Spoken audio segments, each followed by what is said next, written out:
तीसरी बार मोदी सरकार अब की बार 400 पार। लोकसभा चुनाव में जीत की हैट्रिक के प्रति मजबूत अवधारणा बनाने की रणनीति के तहत भाजपा के गड़े ये नारे पार्टी की दूरगामी रणनीति की ओर इशारा करते हैं। इन नारों से भाजपा के रणनीतिकारों ने चुनावी बहस को एनडीए की हार जीत से परे गठबंधन को तीसरी और बीते 2 चुनाव से बड़ी जीत हासिल करने का माहौल बनाने की दिशा में कदम बढ़ाकर विपक्ष पर मनोवैज्ञानिक बढ़त बना ली है। बीते 2 मुकाबलों की तरह इस बार भी एक तरफ अब तक अजय ब्रांड मोदी है तो दूसरी ओर एक साथ आने की कोशिश में लगातार बिखरता विपक्ष है। हिंदुत्व व राष्ट्रवाद की जमीन और मजबूत होने के बीच भाजपा वोट प्रतिशत और सीटें बढ़ाने के लिए एक एक कर पुराने सहयोगियों को साध रही है। विपक्ष की आरक्षण जाति गणना की पूरी कहानी लीक वाली सामाजिक न्याय की राजनीति के समानांतर प्रधानमंत्री मोदी ने नई सामाजिक न्याय की अवधारणा पेश करते हुए गरीब, युवा, महिला और किसान को 4 जातियां बताया है। वहीं बीते 2 मुकाबलों में ब्रांड मोदी से पार पाने में अक्षम विपक्ष पहले ही तरह ही महंगाई, बेरोजगारी जैसे पुराने मुद्दे को उठा रहा है। हाँ, नया ये है कि आजादी के बाद पहली बार कांग्रेस ने सामाजिक न्याय की राजनीति को मुखरता के साथ अपनाया है। राहुल गांधी अपने हर कार्यक्रम और जनसभाओं में सत्ता में आने पर जाति की जनगणना कराने और आरक्षण का दायरा बढ़ाने का वादा कर रहे हैं। ब्रांड मोदी की चुनौती विपक्ष के लिए नई नहीं है।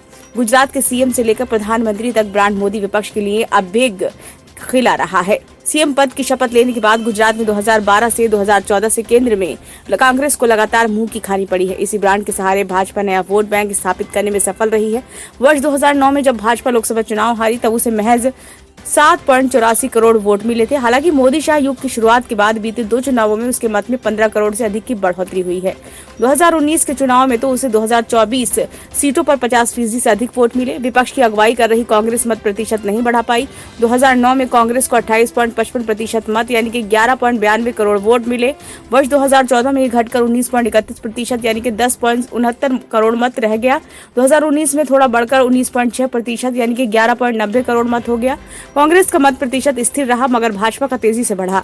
2019 में भाजपा को 37.7% वोट मिले, कांग्रेस से करीब 2 गुना। यह स्थिर मत प्रतिशत कांग्रेस की बेहाली दूर करने में कोई मदद नहीं कर पा रहा है। इंडिया ब्लॉक को चुनाव तैयारियों में बहुत पीछे है। कांग्रेस ने उम्मीदवारों की पहली सूची जारी कर दी है मगर साथियों संग सीट बंटवारा ये प्रश्न बना हुआ है। पंजाब में आपके साथ, महाराष्ट्र में शिवसेना, यूबीटी, एनसीपी, शरद गुट, बिहार में राजद के साथ गुत्ती नहीं सुलझ पाई है। पश्चिम बंगाल में टीएमसी ने तो सभी 42 सीटों पर उम्मीदवार घोषित कर गठबंधन के गणित को उलझा दिया है। पीडीपी व नेशनल कॉन्फ्रेंस बार बार ब्लॉक से दूर जाने का इशारा कर रहे हैं। एनडीए व इंडिया ब्लॉक में सबसे बड़ा अंतर जमीनी स्तर पर संगठन का कामकाज पैदा कर रहा है। मोदी शाह युग के साथ भाजपा ने बूथ स्तर पर प्रबंधन व सर्वाधिक मेहनत की है। वहीं विपक्षी गठबंधन में शामिल आप डीएमके के अलावा किसी दल ने बूथ स्तर पर बेहतर प्रबंधन नहीं किया है। कांग्रेस ने किसी भी राज्य में संगठन मजबूत करने के लिए मेहनत नहीं की है। राजनीतिक विश्लेषक मानते हैं कि विपक्ष ब्रांड मोदी के खिलाफ अपने सही मुद्दे तय करने के बदले पीएम मोदी पर व्यक्तिगत हमले को एजेंडा बनाकर हार का सामना कर रहा है। तथ्यात्मक बात यह है कि पीएम के रूप में 2 कार्यकाल पूरा करने के बाद भी मोदी की लोकप्रियता में कहीं कमी नहीं दिख रही है। विपक्ष को मोदी पर व्यक्तिगत हमले का नतीजा भुगतना पड़ा है, फिर भी वह इससे बाज नहीं आ रहा। मोदी ने हर व्यक्तिगत हमले को ही हथियार बनाकर विपक्ष का दम फुला दिया।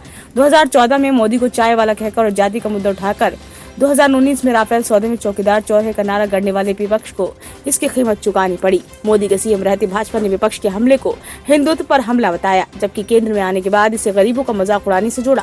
इस बार राजद सुप्रीमो के मोदी के परिवार विहीन होने के बयान को भाजपा ने मोदी का परिवार अभियान के जरिए ध्वस्त करने की रणनीति बनाई है। ब्यूरो रिपोर्ट, नई दिल्ली।